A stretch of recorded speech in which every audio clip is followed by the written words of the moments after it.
बोबसी the king को पकड़ के फेंक दिया गया नाले में, पकड़ के ड्रॉप कर दिया गया बाबर आजम जो पाकिस्तान क्रिकेट टीम का कप्तान था एक टाइम में। अब बाबर को ये रेस्ट कराएंगे या ड्रॉप करेंगे, ये प्लानिंग वहां से चल रही थी। जो था बेसिकली वो शहनशाह अफरीदी ही था। आप लोग नहीं पहुंच पाएंगे वहां तक। जितनी जाति करते ना वो चीज उसके ही सामने आती है। वो मैं बोलता ना पहिया घूमता है। जब पाकिस्तान का कप्तान बाहर बैठ सकता था फॉर्मर सरफराज अहमद, तो आप बाबर को रखते, वो मैदान में बैठकर मैच देखता है यार। अब आपने उसे घर भेज दिया, वो कहां तुम्हारे बल्ले की ग्रिप चेंज कर देता हूं, अब तुम रन करोगे। हमने नहीं सुना तुम्हारे मुंह से क्या? नहीं ये सब बातें। इसको रेस्ट करवाया या आज उसको ड्रॉप किया। दुनिया का मतलब पाकिस्तान दुनियाई क्रिकेट का सबसे गंदा और थर्ड क्लास ये डिसीजन लिया गया। उस हर किसी को जलील करके धक्के दे के निकाला गया। या कोई प्लेयर, कोई भी प्लेयर जो सीनियर प्लेयर बहुत अरसे से खेल रहा हो, बाबर आजम हो गया, शहीन हो गया, नसीम शाह हो गए, जो भी सरफराज हो गए, ये बड़े हमारे एक्सपीरियंस क्रिकेटर्स हैं। अच्छा, जब 4-5 बड़े क्रिकेटर्स को ड्रॉप करते हैं ना, तो छोटे जो प्लेयर होते हैं ना, उनके ऊपर प्रेशर डबल हो जाता है। पाकिस्तान में जिसको किंग बोला जाता है, पाकिस्तान में जिसको बोला जाता है कि ये दुनिया का सबसे बड़ा प्लेयर है, बोबसी द किंग, बाबर आजम फलाना, बाबर आजम टिमकाना, आज आपका किंग ड्रॉप कर दिया गया। मतलब उसको पकड़ के बजा दिया। आज बोबसी द किंग को पकड़ के फेंक दिया गया नाले में, पकड़ के ड्रॉप कर दिया गया बाबर आजम जो पाकिस्तान क्रिकेट टीम का कप्तान था एक टाइम में, बाबर आजम जो दुनिया की रैंकिंग्स में टॉप पे आता था एक टाइम में, वैसे तो सेल्फिश इनिंग खेल के आता था। आज वो बाबर आजम पाकिस्तान टीम से ड्रॉप कर दिया गया। बाबर आजम को पाकिस्तान टीम के साथ ड्रॉप नहीं किया गया, बल्कि ड्रॉप करके साथ टीम में रहने भी नहीं दिया, रिलीज कर दिया स्क्वाड से। इसके साथ साथ शहीन अफरीदी लंगड़ा, जिसको बोला जाता था ओए अब्दुल रज़ाक निकल भाई, अब्दुल रज़ाक बाहर निकल। तू तो कह रहा था कि वो जी बुमराह तो जी कख बॉलर नहीं है, वो जी शहीन अफरीदी तो जी बड़ा टॉप का बॉलर है, तो तेरे पापा तेरे अब्बू को ड्रॉप क्यों कर दिया? फिर वो उसको स्विंग क्यों नहीं मिल रही, वो उसको ड्रॉप क्यों कर दिया?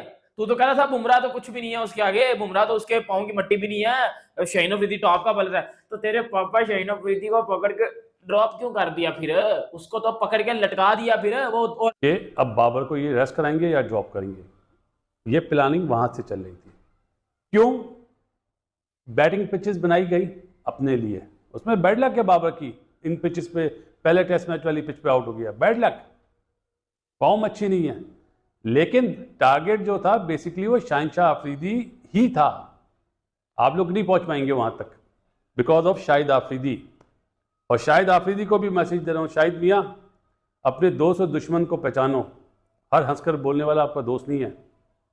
बारीक काम ऐसा कर रहे हैं ये लोग जो आप नहीं सोच रहे हो, लेकिन क्योंकि आप अल्लाह वाले बंदे हो, डरने की बात नहीं है। जितनी जाति करता है ना वो चीज़ उसके ही सामने आती है। वो मैं बोलता ना पहिया घूमता है, पहिया तो घूमेगा अभी तो और घूमेगा।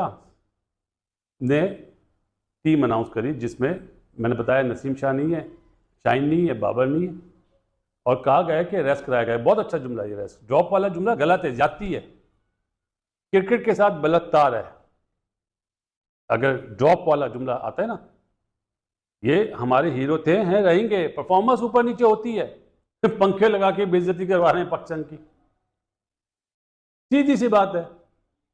अब आपने 2 फास्ट बॉलर हटा दिए, मोहम्मद अली को रखा है, तो एक फास्ट बॉलर से खेलो यार, जाओ, फ्री में मशवरा दे रहा हूं, बाकी सब स्पिनर खिला दो। ये किसी ने नहीं बात नहीं करी मीटिंग में। 5 मेंटोर बैठे हुए थे, सिलेक्टर्स बैठे हुए थे, डेटाबेस टाटाबेस जिन्हें मैं बोलता हूं, तो बोलते ना स्पिन बॉलिंग कोच भी तो लाएं जो जरूरत पड़ेगी इस मैच में। ट्रक की बत्ती के पीछे लगा दिया अवाम को भी और चेयरमैन साहब को भी।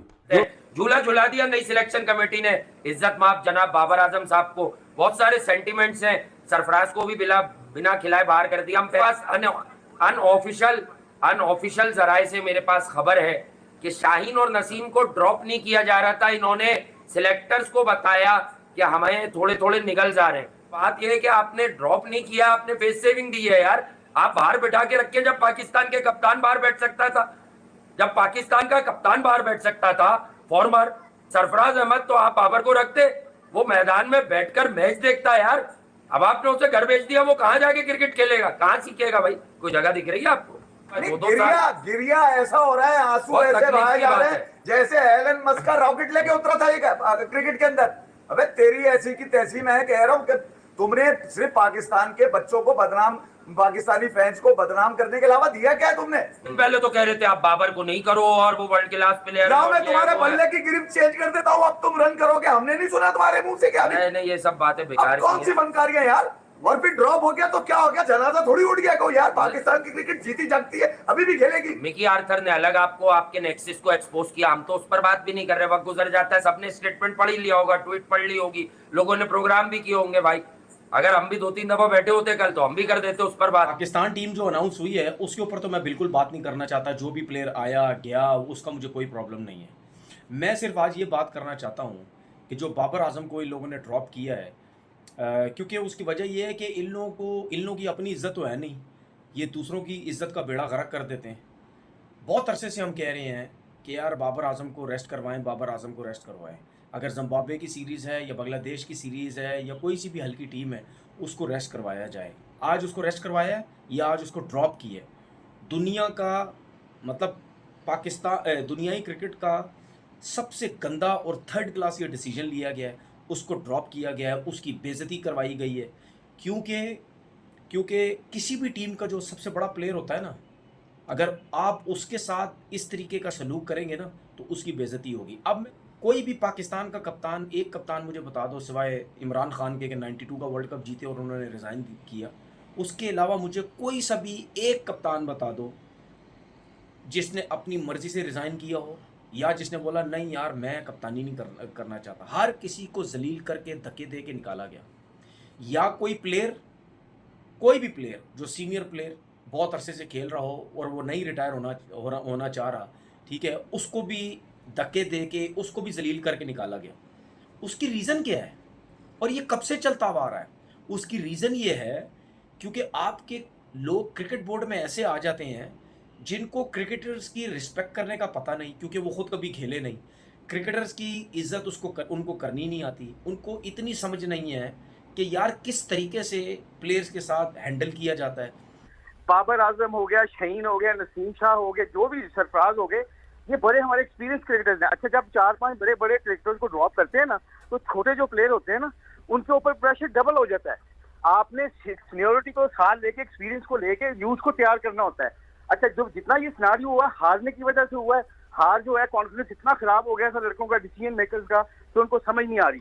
आई थिंक इसमें मुझे लगता था, मैंने पहले भी कहा, वकार साहब ने बड़ी अच्छी एक बात की थी कि मेरे ख्याल में उनके कहने का मतलब ये था कि सबसे इंपॉर्टेंट चीज ये है कि इनको पहले लूप में लेते, सीरीज से पहले ड्रॉप करते, रेस्ट करते। ड्रॉप नहीं करना इनको रेस्ट देना है, ताकि ये अपना फिजिकल, मेंटल जो भी इस वक्त एस्पेक्ट ऑफ लाइफ में है वहां से निकले और निकल के क्रिकेट के बारे में फ्रेश होके आए। जब आप ड्यूरिंग सीरीज इनको ड्रॉप करेंगे, ये रेस्ट देंगे, उनको पता होगा कि हमें ड्रॉप किया गया, तो जब वो वापस आएंगे तो वो उस दिल से नहीं आएंगे, टीम के लिए नहीं आएंगे, पहले अपने लिए आएंगे। तो ये बड़ा इंपॉर्टेंट फैसले होते हैं। और मेरा अपना जाती ख्याल है कि अब यंगस्टर लेके आ गए हैं, अब हो गया फैसला, तो हमें इनको बैक करना चाहिए और बैक करके होप करनी चाहिए कि अल्लाह करे रिजल्ट अच्छे आए।